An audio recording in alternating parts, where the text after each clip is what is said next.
The sound echoed through the diner like a gunshot. For 3 seconds, nobody moved. Nobody breathed. The only sound was the hum of the old refrigerator in the corner and the slow drip of coffee hitting the floor. Maya stood there, her cheek burning red, her eyes wide with shock. The handprint on her face told the whole story, and the man who put it there? He smiled. He actually smiled. "That's what happens when you disrespect me," Vincent Marcello said, adjusting his gold rings. His voice was calm. To calm, like slapping a woman, was just another Tuesday for him. The other customers looked away. Some stared at their plates. Others suddenly found their phones very interesting. Nobody said a word. Because in this town, everyone knew who Vincent Marcello was, and everyone knew what happened to people who crossed him. What none of them could have possibly imagined. In exactly 4 minutes, that door was going to open. And when it did, Vincent Marcello's entire world was about to come crashing down. Because Maya wasn't just any waitress. She wasn't just another person this man could hurt and forget about. She was someone's daughter, someone's friend. And to 500 men on motorcycles heading straight for this diner, she was family. This is the story of what happened when power met something more powerful, and cruelty met courage. When one man's violence triggered a reckoning he never saw coming. Let me show you exactly how this happened. Riverside Diner sat on the edge of town like it had been there forever. Red vinyl booths, black and white checkered floor, jukebox in the corner that still played Motown hits from the 60s. It's the kind of place where the coffee was always hot and the pie was always fresh. Maya Williams had worked there for 3 years. 24 years old, putting herself through nursing school one shift at a time. She had her mother's warm smile and her grandmother's strong hands, the kind of hands that had scrubbed floors, held babies, and never backed down from hard work. Every morning, she tied her natural hair back in a neat bun, put on her uniform, walked through that door with her head high. She knew every regular by name, knew who took cream in their coffee and who liked their eggs scrambled soft. But she also knew the other side of this town, the side people didn't talk about at Sunday dinner. Riverside had changed over the years.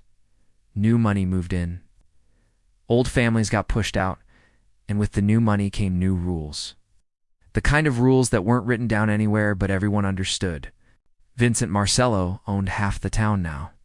Restaurants, car dealerships, construction companies. But everyone knew where that money really came from. Late-night meetings, shipments that came and went in the dark, debts that got collected with broken bones instead of phone calls. He came into the diner every Wednesday, always sat in the corner booth, always ordered the same thing, steak, rare with black coffee, and always treated Maya like she was invisible, until today. Today something was different. Vincent was angry. His business partner had testified against him. Federal agents were asking questions. His empire was starting to crack, and he needed someone to remind him he still had power. So when Maya accidentally spilled a drop of coffee on the table, just a drop, barely enough to see, Vincent saw his opportunity. "You stupid or just clumsy?" he said, loud enough for everyone to hear. Maya grabbed a cloth. "I'm so sorry, sir. Let me clean that right up. Sorry doesn't fix incompetence." Her hands moved quickly, wiping the table. "Won't happen again. You're right about that." He stood up, towering over her. "Because you're done here. Fired. Tell your boss I said so." Maya's heart dropped. She needed this job. Nursing school wasn't cheap. Her mother's medicine wasn't cheap. This job was everything. "Please, sir. It was an accident." That's when his hand flew. The slap wasn't just loud. It was violent. Loud. Meant to humiliate. Meant to break something inside her that couldn't be seen. But just when she thought life was hard enough, things were about to take a turn nobody expected. The thing about small towns is this: news travels fast, especially when you have family. For miles away at Murphy's gas station, a man named James was filling up his Harley-Davidson.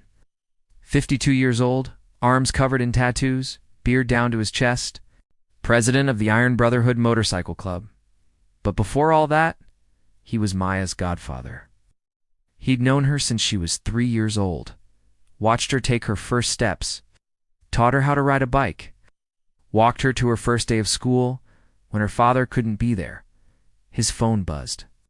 A text from Danny, one of the cooks at the diner. "James, it's Maya. Some guy just hit her. Bad. James read it twice. Then he read it again. His jaw clenched. Oh. His hands gripped the phone so hard the screen cracked a little. He looked up at the sky, took a breath, and made a decision. He opened his contacts. Started making calls. Brothers, Rally Point. Now, full chapter. Tell everyone. Within minutes, motorcycles roared to life across 3 counties. Men dropped what they were doing, left work early, pulled out of driveways, because when James called, you came. No questions asked. But here's what most people didn't understand about the Iron Brotherhood. They weren't a gang. They weren't criminals.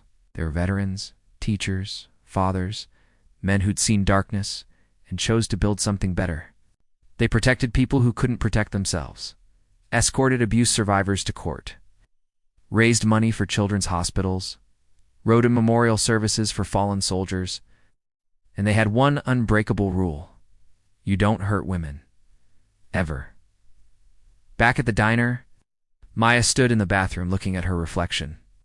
The handprint was still there, red and swollen. Her eyes were wet, but she refused to cry in front of anyone. She heard Vincent outside, laughing with his men, celebrating, making jokes about putting her in her place. The manager, Mr. Peterson, knocked softly. Maya, honey, I'm so sorry. Oh.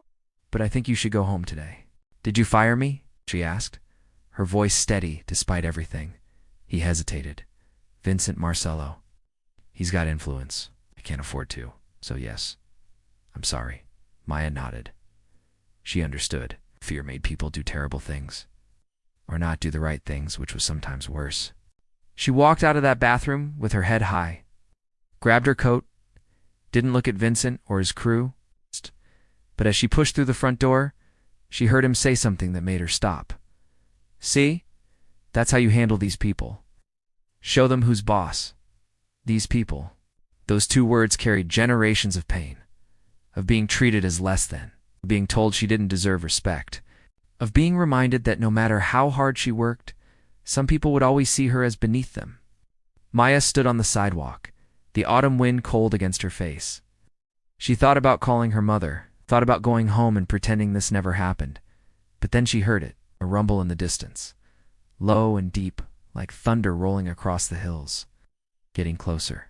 If you think that was heartbreaking, wait until you see what came next. The rumble grew louder, closer, until it wasn't just sound, anymore it was feeling. The kind that rattles your chest and makes the ground vibrate under your feet. Maya turned and saw them coming down Main Street. 1 motorcycle, then 10, then 50, then hundreds. A river of chrome and leather flowing toward the diner like a force of nature. The Iron Brotherhood. And they weren't alone. Word had spread fast. Other clubs had joined them. The Desert Riders, the Steel Wolves, the Veterans Guard. Men who'd never met Maya, but understood exactly what this was about. Because this wasn't just about one woman getting slapped. This was about every woman who'd ever been disrespected, dismissed, or hurt by someone who thought power meant they could do whatever they wanted. Inside the diner, someone noticed. Boss. You might want to see this. Vincent walked to the window. His smile faded. The motorcycles circled the diner like a wall, engines idling, riders dismounting. 500 men, standing shoulder to shoulder, silent and still. Then James walked through the door. He didn't storm in, didn't shout, just walked in slowly, his boots heavy on the checkered floor. Behind him came 20 more riders. They filled the diner, creating a human barrier between Vincent and the exit. Can I help you? Vincent asked, trying to sound calm. But his voice cracked just a little. James looked at Maya. You okay, sweetheart? She nodded, though tears were starting to break through now. Not tears of sadness.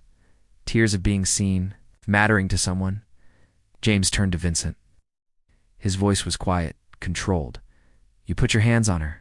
This is none of your business. Wrong answer. James stepped closer. See that woman you hit? She's been like a daughter to me since she was 3 years old. So yeah, this is my business. Vincent's men started to stand up, but one look at the roomful of bikers made them sit back down. They were outnumbered 20-1. You know who I am? Vincent tried. You know what I can do to you? James smiled, but there was no warmth in it. I know exactly who you are, Vincent. You're a bully. You're a coward. And today, you picked the wrong woman to put your hands on. You threatening me? Nope. Just making sure you understand something. James pulled out his phone. See? One of our brothers was recording from across the street. Got the whole thing on video. The slap. The words you said. All of it. Vincent's face went pale. Now here's what's going to happen, James continued. You're going to apologize to Maya. A real apology. Then you're going to write her a check for $20,000. Emotional damages. And you're going to leave this town and never come back. And if I don't? James leaned in close. Then this video goes to every news station in the state. Your face everywhere. Mafia boss assaults black waitress. How long do you think your business partners stick around after that? How long before the feds use it to paint you as the violent criminal you are?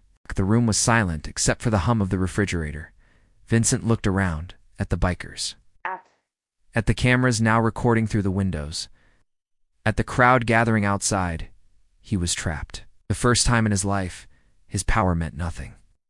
But just as he opened his mouth to speak, something shifted in his eyes. A dangerous calculation. You think you've won? He said quietly. You have no idea who you're messing with. James didn't blink. Try me what happened next would change everything. It's not just for Vincent or Maya, but for the entire town. Because just when it seemed all hope was lost, something incredible was about to happen. Vincent's hand moved toward his jacket. Instinct, habit, the same move he'd made 1,000 times when someone challenged him. But before he could reach whatever was inside, 20 hands grabbed him, firm but not violent. The bikers didn't hurt him. Didn't have to. They simply held him, rendering him powerless. Don't, James said calmly. Don't make this worse. For the first time, Vincent Marcello looked scared, really scared. Because he'd spent his whole life using fear as a weapon, and now he was feeling it himself. But here's what nobody expected. What made this moment truly remarkable. Maya stepped forward. Let him go, she said softly. Everyone turned to look at her. James frowned. Maya, you don't have to, I know. But let him go. The bikers released Vincent slowly, stumbled back, adjusting his jacket, trying to regain some dignity. Maya looked him in the eyes, and this is what she said. You hit me because you felt weak, because your power is slipping, and you needed to feel big again. I get that, I don't excuse it, but I get it. Vincent said nothing. But here's what you don't understand, Maya continued, her voice stronger now. You tried to break me, to make me feel small, to remind me that people like you can do whatever they want to. People like me. She stepped closer. But you can't break me. My grandmother picked cotton in fields where men like you called her girl her whole life. She raised 6 children by herself. She taught me that my worth doesn't come from how others treat me. It comes from who I am. Tears ran down Maya's cheeks, but she didn't wipe them away. My mother cleaned houses for families who wouldn't let her use the front door. She smiled through disrespect every single day. She still managed to raise me to believe I deserve dignity. So when you hit me, you didn't break me. You reminded me how strong I really am. The diner was completely silent now. Even Vincent's men looked uncomfortable. So here's what's going to happen, Maya said. You're going to apologize. Not because these men are here. Not because you're afraid of a video. But because somewhere inside you, there's still a person who knows right from wrong. Vincent's mouth opened. Closed. Opened again. For maybe the first time in his adult life, he had to confront something he'd been running from forever. His own conscience. He stopped, swallowed hard. I'm sorry, louder, James said.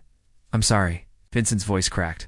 I'm sorry for hitting you. I'm sorry for the things I said. I'm sorry. Maya nodded slowly. Okay. Okay? Vincent looked confused. I accept your apology. But that doesn't mean there are no consequences. James handed Vincent a pen and paper. 20,000. Now. Vincent's hands shook as he wrote the check. When he handed it to Maya, she didn't take it right away. She looked at it, then at him. This money. I'm going to finish nursing school. When I do, I'm going to help people. All people. Even people like you, because that's who I choose to be. She took the check. Vincent turned to leave, but Maya's voice stopped him one more time. Mr. Marcello, I forgive you. Not for your sake, for mine, because I won't let your hate live inside me. Vincent walked out of that diner a different man than he walked in. Not reformed, not suddenly good, but changed, shaken.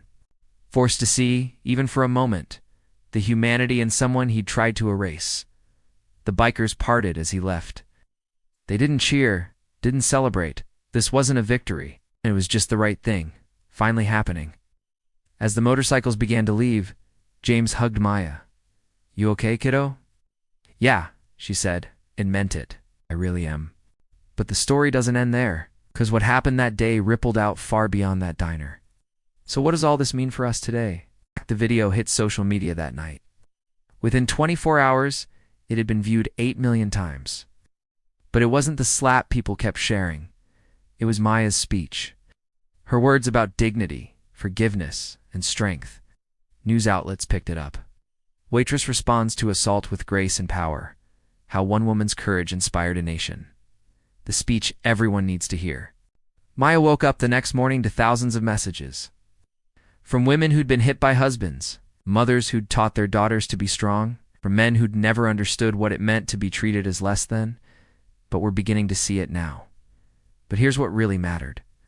Here's why this story cuts so deep. Maya's experience wasn't unique. It was universal. How many women have been disrespected at work? How many have been told their feelings don't matter? How many have smiled through humiliation because they needed the paycheck?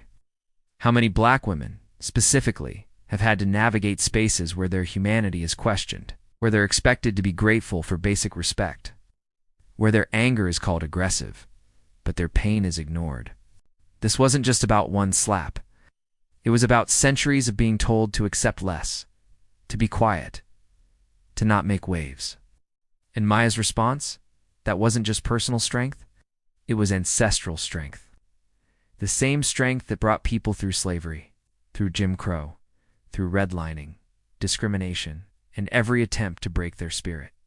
The bikers understood something important too. They recognized that solidarity means showing up, not just with words, but with presence. 500 men didn't come to that diner because they knew Maya personally. They came because they understood that protecting the vulnerable isn't optional, it's human. In the weeks that followed, something beautiful happened in Riverside. The diner started a community program. Free meals for anyone who needed them. Mr. Peterson, ashamed of his initial cowardice, became its biggest supporter. The Iron Brotherhood partnered with local domestic violence shelters. It created an escort service for survivors leaving abusive situations. Taught self-defense classes, raised money for legal fees. Other businesses followed suit. Coffee shops put up signs, "Hate has no home here." Restaurants trained staff on how to intervene when they witnessed abuse. And Maya, she became a voice for something bigger than herself. She spoke at schools, shared her story at community centers. Not because she wanted attention, but because she understood that her experience could light a path for others. She talked about forgiveness, but not the kind that excuses harm. It's the kind that frees you from carrying someone else's darkness. She talked about strength, but not the kind that requires you to be hard. The kind that allows you to be vulnerable and still stand tall. She talked about community and how none of us survive alone. How the 500 bikers represented something we all need. People who show up when things get hard. She also talked about the uncomfortable truths. About how Vincent Marcello faced consequences because he was caught on video, but thousands of other men don't. About how she was believed because 500 bikers showed up, but so many women aren't believed at all. About how this story had a happy ending because of unique circumstances. But for every Maya whose story ends well, there are countless others whose stories end in silence. She refused to let her story be used as proof that the system works, or that good always triumphs, because she knew better. She knew women who'd reported assault and been fired. She knew families torn apart by violence with no one coming to help. So she used her platform to amplify their voices too. To remind people that her story was the exception, not the rule. That our work isn't done just because one man faced consequences one time. The money Vincent paid her. 20,000 became 40,000 when donations started pouring in. Maya created a scholarship fund for black women in nursing school. Every year, it helps 10 students cover tuition, books, and living expenses. She named it after her grandmother. The woman who picked cotton, who raised 6 children alone, who taught Maya that dignity can't be given or taken away, it simply is. Vincent Marcello, for his part, left town like James demanded. Federal charges caught up with him eventually. That's not the interesting part. Interesting part is the letter Maya received 6 months later, handwritten, from Vincent. It didn't excuse what he did, didn't ask for forgiveness. It simply said, "You changed something in me that day. I don't know if I'll ever be a good man. But because of you, I'm trying to be a better one." Maya never responded. Didn't need to. The letter wasn't for her. It was for him evidence that even people we write off as monsters still have the capacity to recognize their own humanity. But before we wrap up, there's one final truth you need to hear. 3 years later, Maya graduated from nursing school, top of her class. She took a job at Riverside Medical Center, working in the emergency room. Her first week, a patient came in, heart attack, severe. The man was coding, and Maya was part of the team trying to save him. She didn't recognize him at first. The man was older, thinner. Life had not been kind. But as they worked on him, as she placed her hands on his chest and helped pump life back into his heart, she saw the gold rings on his fingers. Vincent Marcello. For a split second she froze. The memory flooded back. The sound of the slap, the humiliation, the fear. But then she remembered who she was. Why she became a nurse? She worked harder, compressed deeper.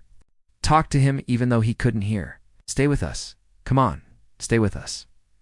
They saved him. When Vincent woke up hours later, groggy and confused, he saw Maya checking his vitals. Their eyes met. He knew. She knew. "Why?" he whispered. "Why did you save me?" Maya adjusted his checked his oxygen levels. Then she looked at him. "Because that's what healers do. We don't get to choose who deserves care.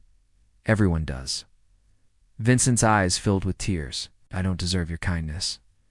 "Maybe not," Maya said quietly. "But I'm not doing this for you.